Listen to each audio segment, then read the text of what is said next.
প্রিয় মাশরাফি বিন মুর্তজা এবং সাকিব আল হাসান, আপনারা জানেন আপনাদের জন্য আমাদের ভেতরে কোনো আবেগ জাগে না। হ্যাঁ, আপনারা বলবেন আমাদের আবেগে আপনাদের কিছু আসে যায় না, আমাদের আবেগের প্রয়োজন আপনাদের নেই। হ্যাঁ, আমরা জানি আমাদের আবেগের প্রয়োজন আপনাদের নেই, আমাদের আবেগের মূল্য আপনাদের কাছে নেই। যদি থাকতো তাহলে মাশরাফি বিন মুর্তজা আপনি 2018 সালে আমাদের আবেগের সাথে প্রতারণা করে আওয়ামী লীগের মতো একটি ফ্যাসিস্ট দলে নিজের নাম লেখাতেন না। প্রিয় মাশরাফি বিন মুর্তজা, আপনার কাছে যদি আমাদের আবেগের মূল্য থাকতো, আপনার কোটি কোটি ভক্তের আবেগের মূল্য যদি আপনার থাকতো, আপনি ফ্যাসিজমের অংশ হতেন না। এরপর 2024 নির্বাচনে নিজে আবার অংশগ্রহণ করলেন, নিজের ভুল বুঝতে পারলেন না, বরঞ্চ ফ্যাসিজমকে শক্তিশালী করবার জন্য আবার অংশগ্রহণ করলেন আওয়ামী লীগের পক্ষে। জিতলেন, সংসদের হুইপ হলেন। প্রিয় মাশরাফি বিন মুর্তজা, আমাদের আবেগের সাথে প্রতারণা করবার জন্য আপনি সেই 2018 সাল থেকে আমাদের কাছে অপরাধী। তাই আপনার জন্য কোনো আবেগ আমাদের ভেতর আর কাজ করে না। সাকিব আল হাসান, ব্যক্তি হিসেবে আপনি যেমনই হন না কেন, ক্রিকেটার হিসেবে আপনার জন্য আবেগ, সম্মান সবসময় সব বাঙালির ভেতরে ছিল। সবাই আপনাকে এক বাক্যে বাংলার ইতিহাসে সেরা ক্রিকেটার হিসেবে বিশ্বাস করত, সেই সম্মানটা দিত। কিন্তু আপনি কি করলেন?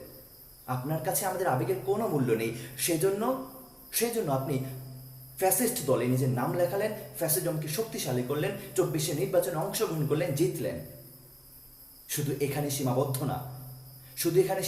না, 24 সেই গণহত্যাকালে আপনারা দুজন কেউ ছাত্রদের পক্ষে দাঁড়ান নাই, আপনাদের ভুল বুঝতে পারেন নাই, আপনারা ফ্যাসিজমকে নীরবে মৌনভাবে সমর্থন দিয়ে গেছেন। আপনারা ফ্যাসিজমের বিরুদ্ধে একটি কথাও বলতে পারেন নাই। আচ্ছা, বাদ দিলাম আপনি না হয় সেই দলের এমপি ছিলেন, বিধায় কিছু বলতে পারেন নাই, কিন্তু গণঅভ্যুত্থানের পর 2 বছর হয়ে গেল, আপনারা কি আপনাদের ভুলটুকু বুঝতে পেরেছেন? এই 2 বছরে আপনারা কি আপনাদের ভুল স্বীকার করেছেন? আপনারা কি জাতির কাছে ক্ষমা চেয়েছেন? আপনাদের জন্য যাদের অন্তরে পাহাড় সম আবেগ ছিল, যাদের আবেগের সাথে আপনারা প্রতারণা করেছেন, তাদের কাছে কি ক্ষমা চেয়েছেন? নিজেকে কি কখনো নৈতিকভাবে অপরাধী মনে করেছেন? না, বরঞ্চ সাকিব আল হাসান, আপনি এখনো শুভ জন্মদিন আপা বলে পোস্ট দেন ফ্যাসিস্টের জন্মদিনে। এখনো আপনি বীর দর্পে সাংবাদিকদের কাছে বলে বেড়ান যে আপনি সঠিক কাজটি করেছেন। আপনাকে কেউ জোর করেনি, বরঞ্চ আপনি নিজের ইচ্ছায় ফ্যাসিজমের অংশ হয়েছেন। আপনি এখনও বীর দর্পে বলে বেড়ান আবার যদি সুযোগ পান আওয়ামী লীগের হয়ে নির্বাচন করবেন, মাগুরা থেকে আবার এমপি হবেন, আওয়ামী লীগের এমপি হবেন। আপনি বীর দর্পে কথা বলে বেড়ান সাকিব আল হাসান।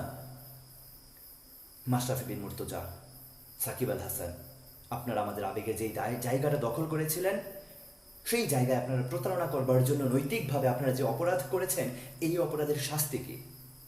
যারা ক্রিমিনাল অফেন্স করে তাদের হয় আদালতের মাধ্যমে একটা প্রক্রিয়ায় শাস্তি হয় এবং তারা তারপর নিষ্কলুষ হয়। কিন্তু আপনারা নৈতিকভাবে যে অপরাধ করেছেন, সেই অপরাধের শাস্তি কোন আদালতে হবে? হ্যাঁ, নৈতিক অপরাধের শাস্তির সর্বোচ্চ আদালত হচ্ছে নিজের বিবেক।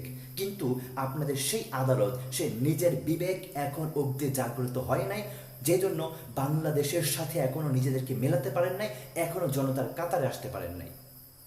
নিজেদের বিবেক যেহেতু জাগ্রত হয় নাই, সেহেতু আপনাদেরকে আমরা গ্রহণ করতে পারছি না। আপনাদের জন্য আমাদের ভেতর আর কোনো ইমোশন, আর কোনো ফিলিংস অবশিষ্ট নেই।